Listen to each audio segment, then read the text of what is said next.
Episode 4. Hedging Bets. Act 1. Rolling the dice. In the last episode, we talked a lot about risks and how to reduce them. About people who smoke cigarettes, want to quit, and end up using an alternative product that provides them with a safer substitute. Incidentally, we'll start this episode by talking about something that inverts this relationship. Without risk, it makes no sense whatsoever. Gambling is not about the money, it's about the risk. It's a popular saying.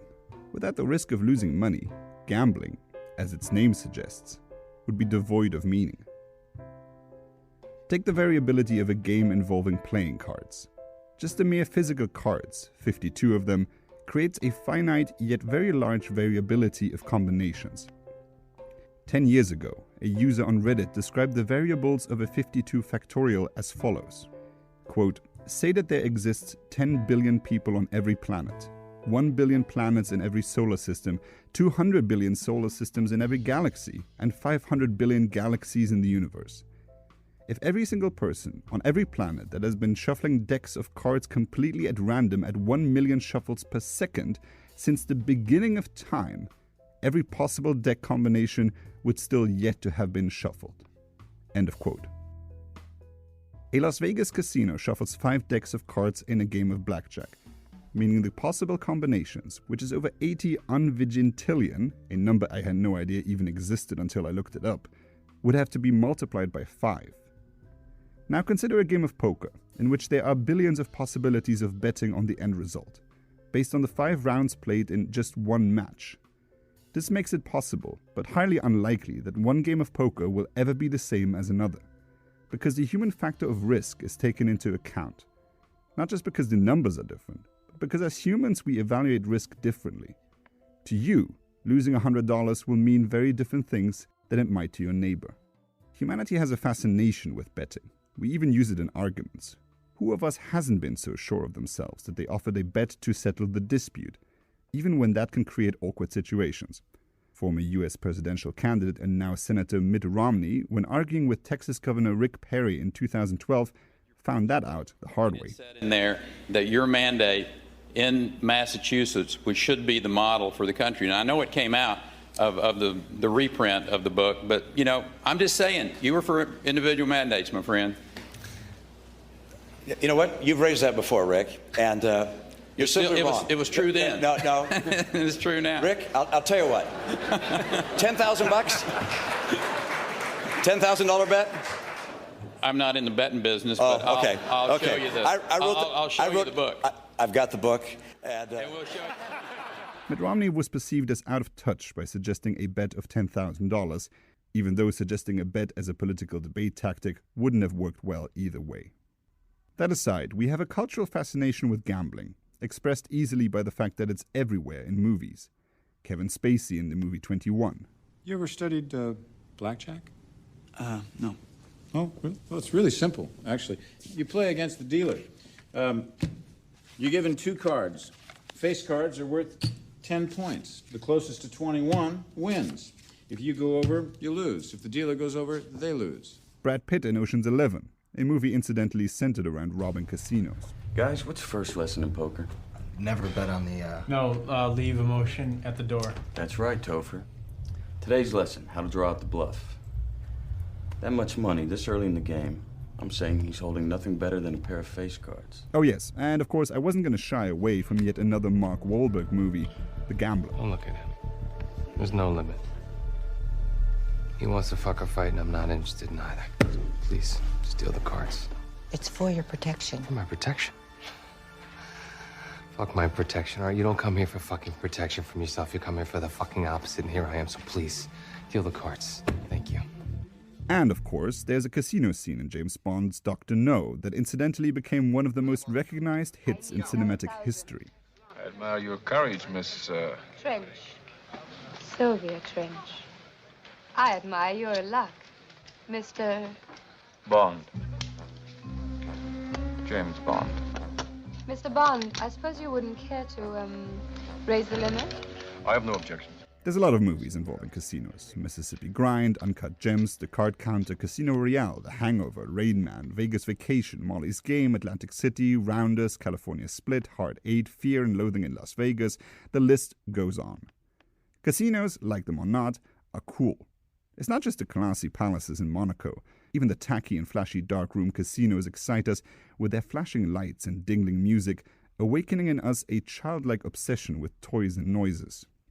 One of the earliest known mentions of gambling is from ancient China, when players participated in a game using wooden tiles. Gambling was also part of life in ancient Egypt, Greece, and Japan. Some history of gambling is outlined in the YouTube video The History of Gambling in Casinos by the All-American Casino Guide. The concept of gambling is very simple and consists of three basic elements: a wager, an event with an uncertain outcome, and of course, a prize. Due to the simplicity, it may not be so surprising to learn that gambling dates back to the prehistoric era and has emerged in basically every single society on Earth. The earliest evidence of gambling dates back to the Paleolithic era, commonly known as the Stone Age, which was a period that extended from approximately 3 million to 12,000 years ago. One of the earliest gambling items was the astragali, small animal bones which were marked and functioned similar to dice. In fact, the earliest six-sided die dates back to 3000 BC Mesopotamia and were based on these astragali. Playing cards, however, were not invented until much later in the 9th century in China during the Tang Dynasty. Before being printed on paper or plastic, the Chinese used woodblock printing or leaves. Cards made their way across the world in the following centuries, and the first evidence of them being introduced in Western culture was 14th century Southern Europe, through North Africa, where the four suits that we're familiar with today originated. The first casino in recorded history was the Ridotto in Venice, established in 1638. However, at the time, it was not called a casino, but simply a gambling house. By the way, that casino was closed in 1774 because the government alleged that it was impoverishing the locals.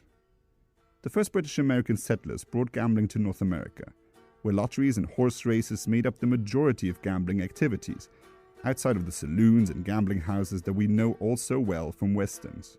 According to the Colonial Williamsburg Visitor Center, which has a research page, quote, "In New England, Puritans took the dim view of the vice. Cotton Mather called it a great dishonor of God. The prevailing view was that gambling was inherently sinful and led men from God's grace. Gaming was also a door and a window through which man would pass to worse sins. The Pilgrims established punishments ranging from substantial fines to whippings. Rules, sermons, and the lash, however, couldn't control human nature. By the 1670s, gambling was a well-established feature and irritant of New England life." End of quote. During the American Revolution, gambling turned out to be a bit of a problem child for soldier morale, which is why General Washington issued a military directive in 1776 saying, quote, "All officers, non-commissioned officers, and soldiers are positively forbid playing at cards or other games of chance. At this time of public distress, men may find enough to do in the service of their God and their country without abandoning themselves to vice and immorality." End of quote.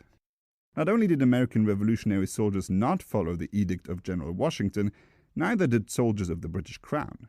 An English officer around the same time wrote, quote, "The men are given to great gambling, and most shan't have a coin left, even parting with their shirts at the dice and sundry card games." End of quote. Supposedly, one army was gambling a little less and came out on top of the equation. In fact, the book Puritans at Play, Leisure and Recreation in Early New England by Bruce C. Daniels from the Department of History and the Faculty of Arts at the University of Winnipeg found that 1769 restrictions on lotteries by the British Crown became one of the many issues that fueled tensions between the colonies and Britain before the American Revolution. It was in the 19th century that opposition to gambling arose, an even more moralizing and puritanical approach that said that gambling, in any way, shape, or form, should be illegal, which made card games and roulette disappear into the shadows of prohibition. That, however, is not the situation we see today. I talked to Guy Bentley, Director of Consumer Freedom at the Reason Foundation, an American libertarian think tank. In general, the US is a more liberalized regime than many other parts of the world, not as liberalized as, say, the United Kingdom, which does have a very liberalized gambling market, although the government is seeking to tighten that up. So whilst there is a lot of variety in gambling regulation and also taxation within the United States, you will find it is generally more liberal than many other places across the world. The rather liberal approach towards gambling came gradually over time, says Bentley, a Native American tribal land historically getting the rights to set up their own gaming venues. This has extended to states as a whole, with state governments now also setting up their own casinos to rival private competition.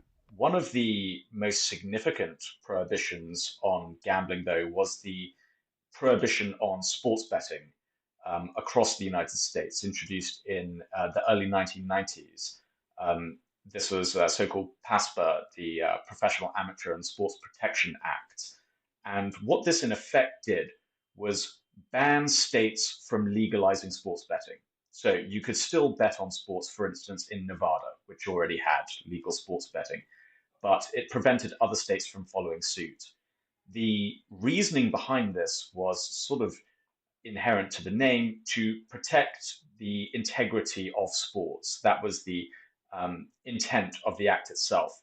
There was a widespread view that if you allow gambling on sports outcomes, that this opens games up to corruption. There was the famous White Sox scandal in the 1920s with the World Series being corrupted and thrown, and throughout, not just U.S. history, but history of sports in many other countries, where there is major sports games, there's going to be gambling, and people are going to be interested in those outcomes, and there is the potential for corruption and bribery. So the intent was to keep the integrity of sports games clean and safe, so people could have confidence in the outcomes that they were seeing. This act did not really significantly change the rates of corruption or game fixing that we saw around sports. And also, it was blatantly unconstitutional. In the United States, there is the 10th Amendment to the Constitution, in which powers that are not explicitly given to the federal government are the prerogative of the states. So this was a clear violation of states' rights to regulate their own gaming industries.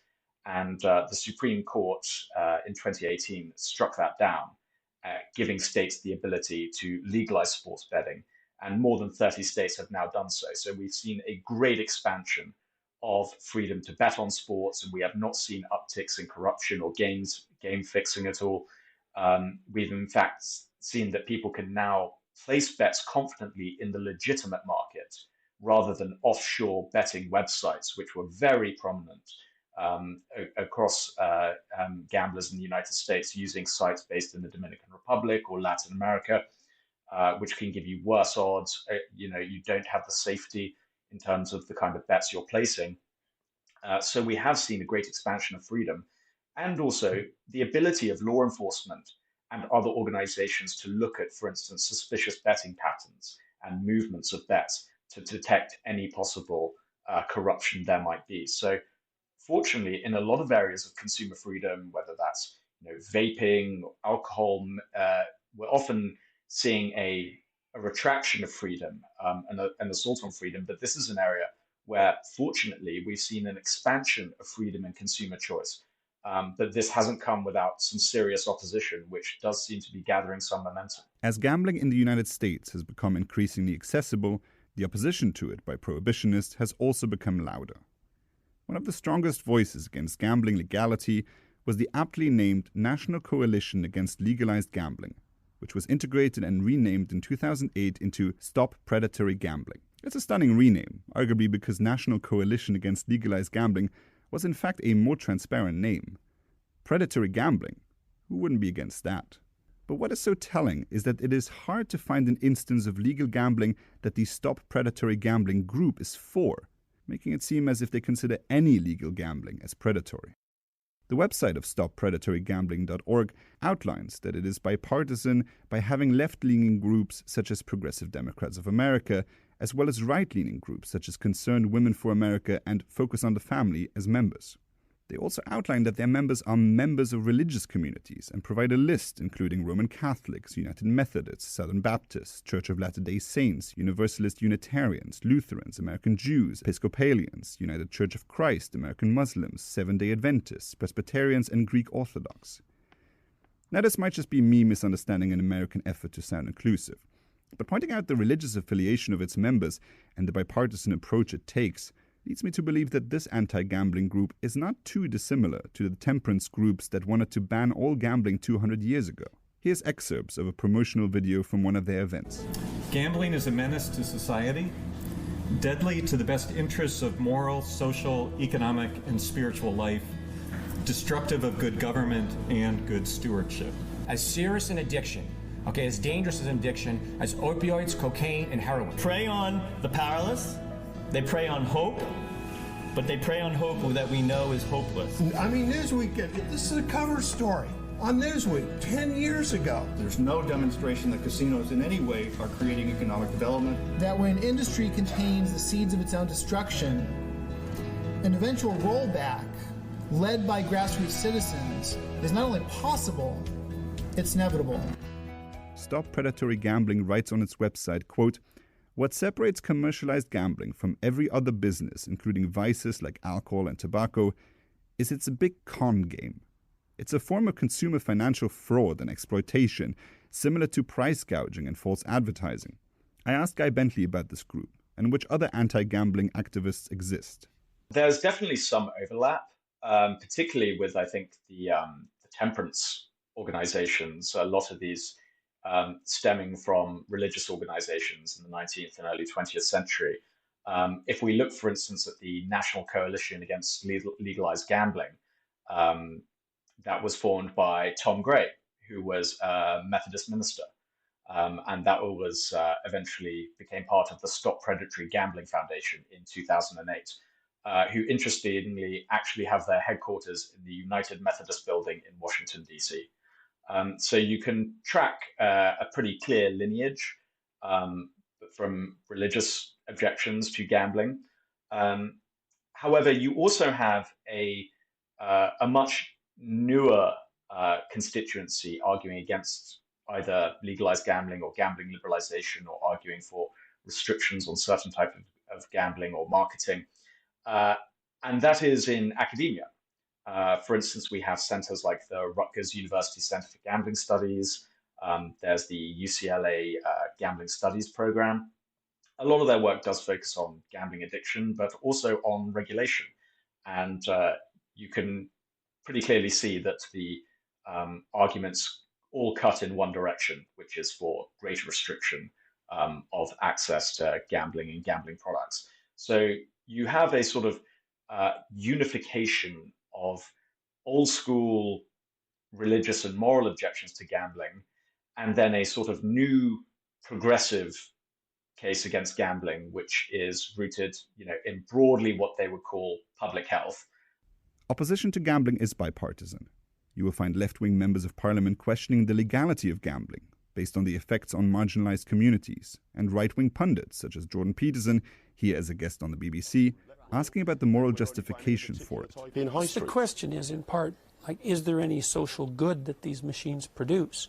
It's very difficult to make a case that there's any social good that's associated with gambling. It's a strange one, particularly coming from Jordan Peterson, who presents himself in a somewhat classical liberal light, that unless something provides a collective social utility, it's perfectly legitimate to prohibit it.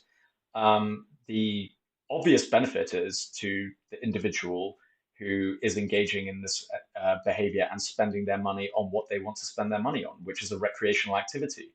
People often talk about gambling and people losing money on gambling, but that's really the wrong way to frame the argument. What gambling losses are spent. Gambling is a recreational activity in which you spend money. Sometimes you win money, sometimes you lose money. The fact that you have a possibility of winning or losing money makes it, no different from any other recreational activity. If you go to a bar and spend money on alcohol, you are not losing money on alcohol. You're purchasing a product, and gambling is a recreational service. So the real utility is to the consumer and also those who are employed in the industry providing this service. We do not need a collective justification about social benefits, but also there are social benefits to gambling. For instance, in its social form, gambling cannot just be a individual pursuit. It's often a pursuit done with friends, whether that's playing poker or roulette or betting on sports or even playing slot machines with friends in a casino. This isn't always, and not even most of the time, I think, a solitary activity. So I think it's a very dangerous idea to put about that unless you can provide an overwhelming collective social utility to an activity or a product, that then it's perfectly liable for prohibition. That cuts against all the liberal instincts we've inherited from John Stuart Mill, that as long as you are not causing direct physical or financial harm to others, you should be at liberty to live life in your own way. And so let's talk about some of the consequences that gambling can have, and sort of look at, because I assume this plays into the arguments of those people who would like to outlaw it. There are people who have gambling addiction. There's hotlines for people to call. There is counseling. There's people who see therapists about this. There's people who ruin themselves financially because of gambling. And some of the news reports I've seen often mention also individual cases of people who really ruin themselves and their families as a result of a gambling addiction. Does that represent a significant enough amount of people that it might make sense to reevaluate gambling as a whole? First off, if somebody has a gambling addiction or a severe problem with gambling that has caused them enormous emotional, psychological, and financial distress, each of those cases are a tragedy in of itself. For that person, it's 100% rate for that individual of problem gambling. So, as with almost any activity that provides some amount of pleasure or entertainment, there can be risks and downsides, as we see in many other products, whether that's alcohol or drugs or so on. So each of those should be taken seriously and taken into account. But I think what's important to recognize when we're talking about the legal situation of gambling, whether to legalize or liberalize gambling, and the problem of gambling addiction, is that we do find consistently that the legal regime, the legal status of gambling, bears very little relationship to the rate of problem gambling or pathological gambling in society. And that's a really important point to hammer home. For instance, there was a quite extensive study in 2012 that found that really across countries, the standardized past year rate of problem gambling ranges from 0.5 to 7.6%, with the average being about 2.3% across all countries. There's quite a variation between countries. But when we look at China, for instance, where gambling is illegal, the rate of pathological gambling, this is the most sort of severe form of gambling addiction, not being, at risk of problem gambling or occasionally having a problem with gambling, really severe problem with gambling. That's one of the highest, if not the highest rates in the world, sometimes ranging up to 4%. To give some context, the UK's rate of pathological problem gambling is somewhere in the region of 0.2%. And the UK has a very liberalized regime of gambling. So gambling addiction can be a severe problem, but there's very little relationship to the legal regime of gambling. And for instance, if we take the United States, you bring up a very good point about seeing lots of new headlines and so on, fearing that in the wake of sports betting legalization, that there has been a dramatic increase in problem gambling and gambling addiction. We've seen, for instance, calls to gambling addiction hotlines skyrocket in places like New Jersey and New York. That's true that calls to those hotlines have skyrocketed. One, I think you can say that since sports betting has been legalized, more people are actually aware of these kind of services because they are quite heavily put out there. And so people might who have a problem might be newly aware that there are services for them. And also people who are getting into this for the first time, whether they actually have a problem or not, it's not distinguished whether those calls are from people who actually have a problem or people who might have lost some money and then are just worried about what they might do in the future. But to sort of highlight some of the kind of panic that's been going on around this, it's interesting to highlight an instance from earlier this year where there were a series of headlines based on some forthcoming analysis, which has since been released by Rutgers, looking at problem gambling, particularly in New Jersey.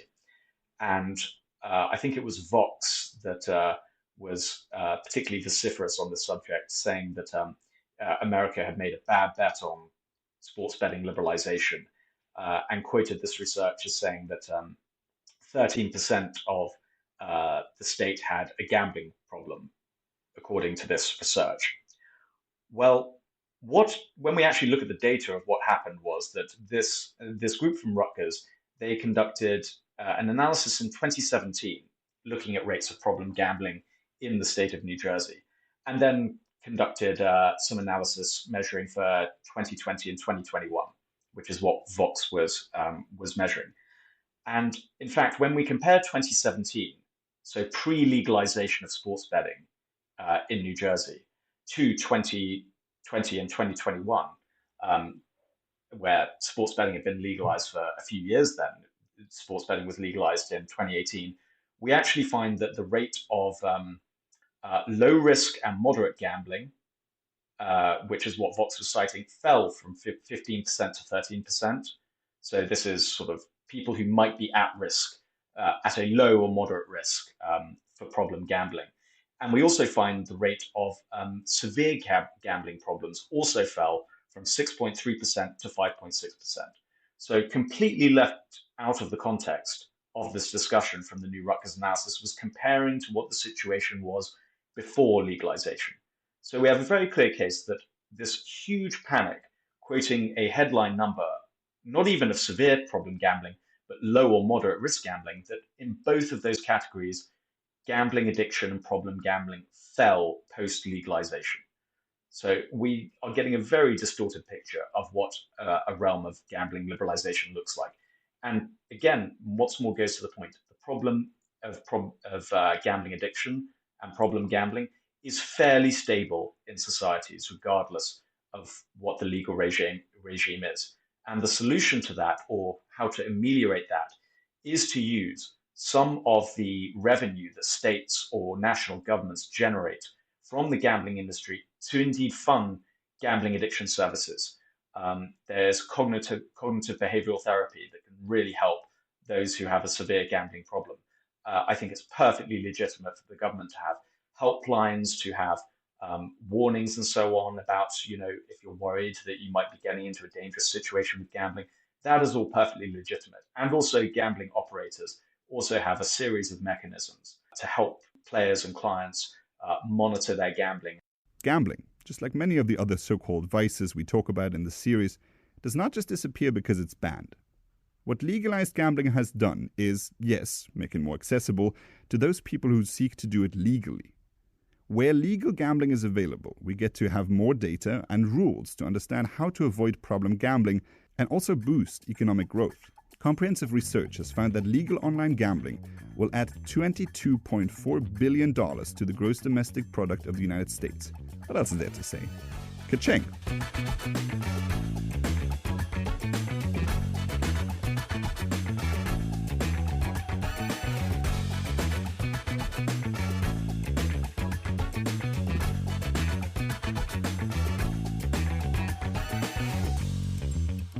Act 2. You're so plain. While the United States has enjoyed the availability of legal online gambling, a different type of paternalism has made an appearance. It's called plain packaging. Let me lay out the premise for you. The argument for plain packaging is that the marketing of products is predominantly predatory. Shiny colors, bombastic slogans, enticing fonts, product packaging is designed to make us buy a product and consume it. Other marketing tricks consist of making a product look sleek and classy. What plain packaging does is remove any type of appealing marketing which in itself is considered manipulation. The American legal scholar Cass Sunstein, who was the administrator of the Office of Information and Regulatory Affairs under the Obama administration, published an essay entitled 50 Shades of Manipulation, in which he labels conventional marketing as manipulation. He writes, for instance, quote, "It is important to acknowledge that in the commercial realm, manipulation is widespread. It is part of the basic enterprise." End of quote. Where plain packaging starts can be as simple as breakfast cereal. Obesity experts are calling for cartoon characters on unhealthy food to be banned from packaging following concerns they encourage children to eat junk food. Researchers say marketing restrictions are needed to reduce the appeal of ice cream, chocolate and sugary cereal. Characters including the Paddle Pop Lion, Nesquik Bunny and the Cocoa Pops Monkey are among those under fire. Kellogg's insists the Cocoa Pops Monkey only appears in supermarkets where parents are the shoppers. This is a real story. Tony the Tiger and other breakfast cereal cartoon characters have been banned in Mexico since 2021. And officials in Mexico City are not holding back. After the law was put into place, authorities seized 380,000 boxes of Corn Flakes, Special K, and other Kellogg's cereal brands for violating the new rules. But okay, the boxes without cartoon characters aren't plain packaged. But another product already has been: tobacco. In Australia, the UK, France, or the Netherlands, plain packaging for tobacco products is already a reality. The argument here, again, is to protect public health. Australia was the first one to implement it. In 2011, they passed a plain packaging law, and what that means is this. Cigarettes come in packaging like this, pretty drab colouring, messaging the Australian government writes, pictures it chooses, the brand name there really relegated to the bottom. Australia's plain packaging law banned tobacco company branding from packaging and replaced it with upsetting photos, such as the toe tag on a corpse, the cancerous mouth, the nightmarish eyeball, or the diseased lung. Now, yes, I'm pretty sure I would find a healthy lung disgusting, but that thing does look like you're trying to breathe through baked ziti, so just take that down. Just take it down. John Oliver's humour aside here, the measure wasn't effective in cutting smoking rates, even though the government in Australia liked to pretend that already declining smoking rates were pushed down further by plain packaging. What happened, however, is that tobacco consumers will be looking at the packaging less. In 2018, an Oxford University study analysed how many consumers were actually looking at alcohol warning labels. Quote, "Eye tracking identified that 60% of participants looked at the current in-market alcohol warning label. The current study casts doubts on predominant practices, which have been used to evaluate alcohol warning labels. Awareness cannot be used to assess warning label effectiveness in isolation in cases where attention does not occur 100% of the time." End of quote. When I myself started writing about plain packaging years ago, not only did I crunch the numbers and found that it did not make sense, I also asked the question, if tobacco products will be plain packaged, what stops us from doing the same thing to other items? Quickly, I was dismissed as having fallen for a slippery slope. I suppose it was one of those slippery slopes that was one, until it wasn't. As early as 2018, shortly after Australia had introduced plain packaging for tobacco, which then spread to Europe, public health researchers in New Zealand, with an $800,000 government grant to conduct their research on so-called junk food marketing, concluded that, quote, "Given that over 2/3 of marketing is in the form of food packaging, consideration should be given to plain packaging in some specific cases, for instance sugar or sweetened beverages, as a highly effective intervention in this arena." End of quote.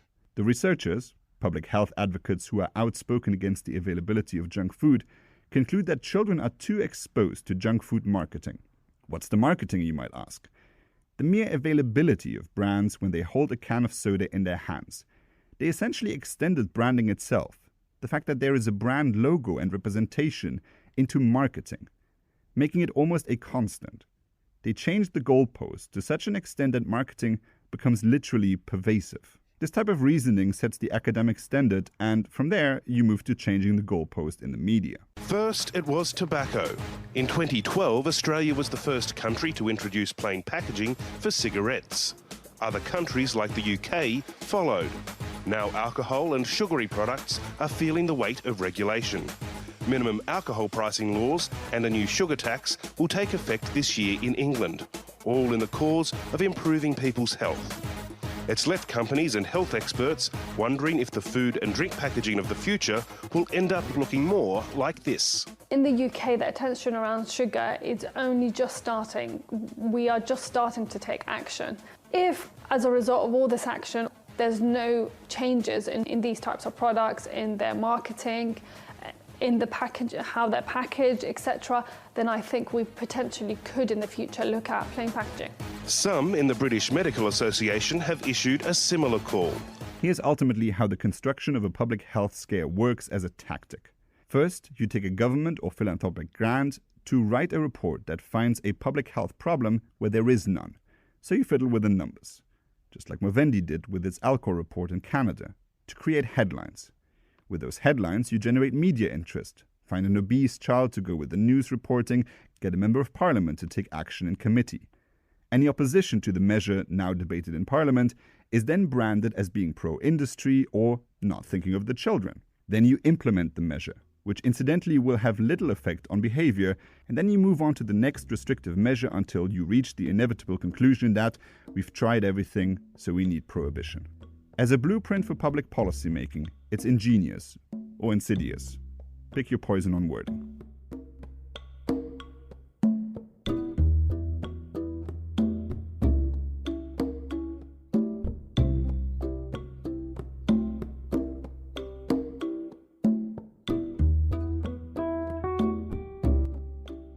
Act 3. Outsourcing the fun police.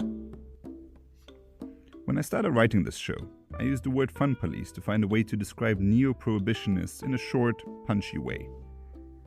They oppose fun that people are having, and they're happy to involve the police in their efforts to prohibit a lifestyle they disapprove of.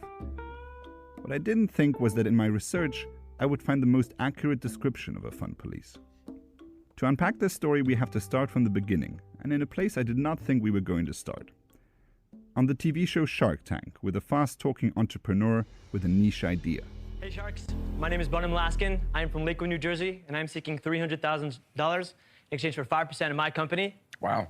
Swimply. Swimply is the first of its kind online marketplace for pool sharing, where anyone can book their own private pool by the hour, whenever they want, from people who own a pool but don't use it too often. So say you're like my good friend Jesse. Jesse's like most Americans and can't afford his own private pool. All he has to do is visit our website or app, find a pool, lock it in, and just like that, Jesse's booked himself the perfect poolside day, and pool owners can now monetize their pool's downtime, even make a profit. This idea made it out of a TV show appearance with Mark Cuban and onto the real world, with users and hosts flocking to the platform the same way they did with Airbnb. After its remarkable debut, Swimply raised $10 million from eager investors and is now able to offer owners property insurance. That was a game changer. It's now seeing nearly 5 times the revenue from a year ago. The number of hosts surged nearly 350% to 15,000, and the number of users jumped over 400% to about 500,000. Were you surprised at how much demand there was for your pool? I was shocked. It was to the point where it didn't matter whether it was a weekday or a weekend, the bookings were just coming back to back. However, not everyone's enjoying the pool parties that people are throwing. In fact, some local governments in the United States have gone after Swimply hosts with legal action, fines and restrictions. I'm Cameron Kilberg. I'm head of legal and government relations for Swimply. So I run all of our legal issues, concerns, and all of our government relations. So that's all the regulatory compliance, zoning, and other issues that might occur related to our product. Kilberg explains that just like Airbnb, Swimply faces local zoning restrictions, which means that local governments and communities try to limit the availability of rentals because they dislike the influx of outsiders to the community. This is not a new problem. The fight of Airbnb versus hotels has been a conversation for well over a decade. Swimply, however, faces even more problems with their business model. You probably have over 1,000 pools on average in a state, pools or hot tub spas on the Airbnb platform per state. They're not being called public pools, but interestingly enough, the Swimplys are being told on the pool rentals that they are public pools. And that comes with a whole other bag of regulations and issues. And so we are spending a lot of time fighting this legally erroneous statement that we're a public pool, and something that the Airbnbs and short-term rentals of the world have not been seeing. It's a fascinating double standard. If you rent your home on Airbnb with a pool, There are rules and regulations in place that let you do that. However, if you rent out just your own pool, some regulators believe that you are now operating a commercial pool and thus need specific licenses, maybe a lifeguard, and need issuances of permits that many hosts don't even have access to. And we've had complaints in certain jurisdictions that, I don't want to call anyone out specifically, but it'll be kids, playing in the backyard. And the noise, we don't want this noise. I'm like, well, as I say, it's coming to nuisance. You're in a residential neighborhood with families and kids, and whether it's that's families' own kids or they have guests over, be it via Swimply or Airbnb or just their own guests, noise in the afternoon using your outdoor backyard should not be a complaint. We should also not be seeing in this modern era of 2023, should we be seeing people saying they don't fit into my neighborhood and then have concerns that they're there? People who don't fit in the neighborhood. That's a euphemism. My colleague Stephen Kent wrote in the Washington Examiner about a case in the Montgomery County in Pennsylvania, where outsiders to the community were considered as a nuisance. He writes in his piece, quote, "This language feels awfully coded for the 86.7% white suburb in a county where 60% of residents are Democrats and merely 14 are registered Republicans. It's doubtful that the worrisome outsiders they speak of in town meetings are similarly homogenous." End of quote. And he also writes, quote, "But then again, this is happening in a neighborhood that infamously sought to ban dogs from barking in 2019. Yeah, that's a real story.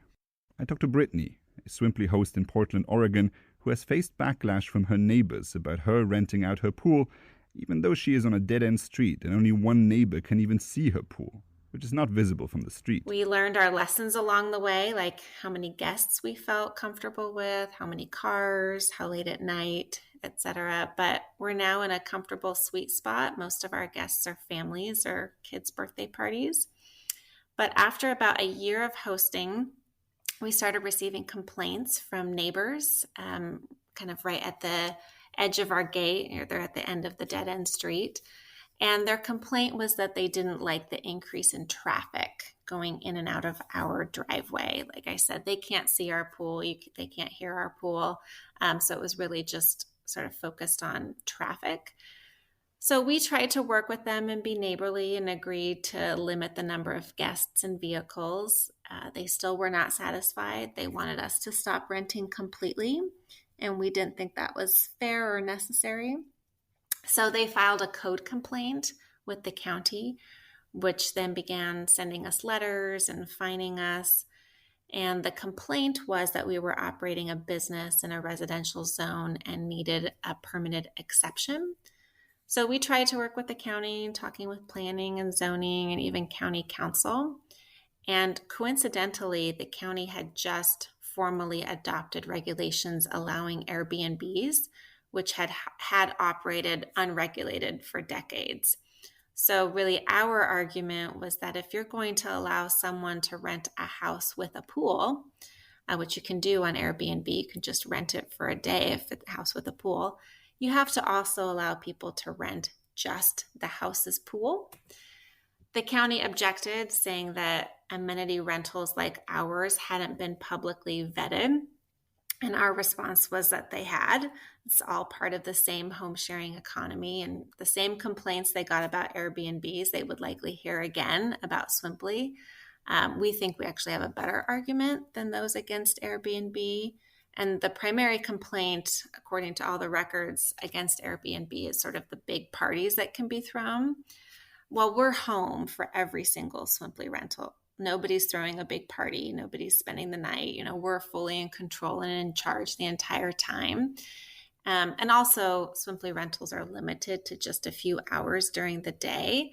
I also asked Brittany if she had conversations with her neighbors who were complaining to local authorities. We were friendly for a while. In fact, they would send their kids over for swim lessons. But so they were comfortable using it. They were comfortable with the neighbors using it, but they didn't like quote unquote strangers coming into the neighborhood. And they actually said, I thought this was funny, they said we were ruining the magic of the neighborhood by inviting outside people in. In Brittany's case, it was a multitude of neighbors complaining about her pool rental. But sometimes, the fun police can only be one person, activating just the right people in government to shut you down. In the case of Annie Pansky, another Swimply host, it was one specific host who had initiated the process. In the beginning, she just used the model of renting her pool, just like the others, with people in her community. This all started out as a result of COVID, I must say, and a little bit of Shark Tank. So there's some like Hollywood in it. But during COVID, I was working from home and I was looking at our pool and being like, gosh, it's such a shame that no one is using it right now. I'm at home and it's just sitting there. So I reached out to all of my church mom friends and said, hey guys, I know that everything is shut down right now, but the one thing that's not is my pool. So please come, bring your families. Mark, if you are green, means that you're open to another family joining you, which we're all friends from church. And I was like, and if it red, then that means that like, nope, we just want our privacy for COVID for safety. Annie's pool has become a safe haven for many people, whether they're just trying to host a birthday party, to women of Muslim faith seeking privacy to swim by themselves or with their children, an option they do not have at public pools. But her story, as with that of Brittany's, took a turn. Renting our pool gives us so much joy. And one of the first things that we did before we even started renting our pool was talk to our neighbors. We understand that can have an impact. We live in a tight neighborhood, so we're all kind of on top of each other, but it's also not a quiet neighborhood. We're directly underneath the airport, so there is a plane just about every 30 seconds that noise takes over. But even with traffic and with air traffic, we still understood that extra pool noise can have an impact. So we reached out to all of our neighbors, talked to them about what we were planning on doing, and there was one neighbor in particular that we knew has been prickly in the past, to use her husband's words. And so we talked with her and we actually brought her into the fold very quickly. She had a young daughter who was getting ready for college. And we said, hey, if you want to earn some extra money, you can help us. Helping us open and close the pool is always a benefit. It allows us to go out of town. And so if you're up for that, and she was, and so we hired her on the offset. But over the course of the last year, that her daughter has no longer worked with us. She went to college, and we have learned that she has filed a complaint with the city. And as a result, the city came to us and said, you're operating a pool without a business license. You're operating a business without a business license. And we said, what business license do we need? And they said, well, there isn't one for you. So we're going to fine you $1,000 for every day that you operate. And we said, how are you going to prove that you operate? Yeah, it's that's a lot of money. It's a ton of money. It's way more than we make using Swimply. Right. And what was your reaction to that? Because I mean, it's interesting also that your first instinct is, okay, what license would you like me to get? Are you trying to follow the rules, and yet there's no way for you to actually do it because there is none? This is part of the regulatory body of small towns in America that is pervasive across the board. You have cities who lean into what change looks like and what is new and what is upcoming, and they work to make sure that what they're doing regulatory-wise meets the needs of their community and also meets the needs of where we're headed as a country in the whole. So we have first-class cities all around us who have short-term rental policies and licenses and know how to regulate it. And they treat Airbnbs the same as a Swimply or a Sniff Spot or a Neighbor or a Turo. There are so many apps now where people can rent a backyard, a side yard, a swimming pool, a home, and cities have recognized that. The city that we live in has not. And so before we actually started getting too far down the road with Swimply, we reached out to the city understanding that we probably would need a short-term rental license and asked, we're ready to file a business license. What do we need? And the city said, we don't have anything for you. And so we said, well, what are Airbnbs doing? And we've learned through the course of the last year and a half that they're not doing anything. So all it takes is one neighbor in the city of Des Moines to complain. And that's enough to put you on the radar of the zoning coding enforcement. And if you're on the radar of zoning and code enforcement, they'll issue you a ticket for operating without a business license, even though that there's no business license currently to get. Your neighbor also had a very specific way of complaining about the noise. You mentioned this earlier. Can you just let us know how she described it? Yeah, she said the shouts of joyous children make her feel like a prisoner in her own home. Pool rentals, people placing a bet on a horse race, enjoying a piece of chocolate or a breakfast cereal. These are innocent activities. But oddly enough, they court the eyes of regulators and busybodies, prohibitionists and NIMBYs. Whether it's the idea that you know better how to run people's lives, or if it's just that you cannot stand the sounds of joyous children, it seems that our immediate recourse has become the heavy hand of the regulator to solve the problem. Instead of talking to each other, solving problems as a community, communicating risks, we believe that we need to run to a government, the same way we would have considered snitching to a school teacher, to get our way.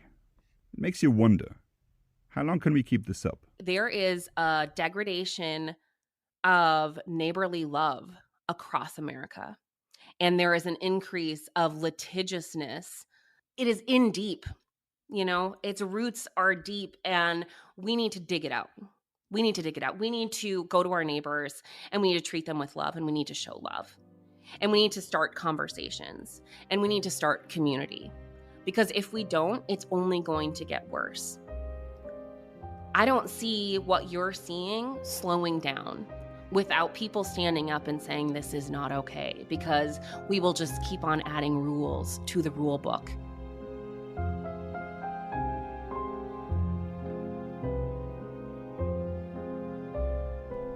Fun Police is a Consumer Choice Center original podcast. Today's episode was written and researched by me, Bill Wirtz, contributing research by Elizabeth Hicks and Emil, Panzaru, editing by Yaël, Ossowski, and myself. You can find the Reason Foundation, where Guy Bentley works, online on reason.org. They also make educational videos on their YouTube channel, Reason TV. Check out our other podcasts, Consumer Choice Podcast and Consumer, spelled with EU, links in the description. Thank you for those who support our work with a donation, consumerchoicecenter.org/donate. The last episode of this series will be out next week on Wednesday. Until then, stay clear of the Fun Police.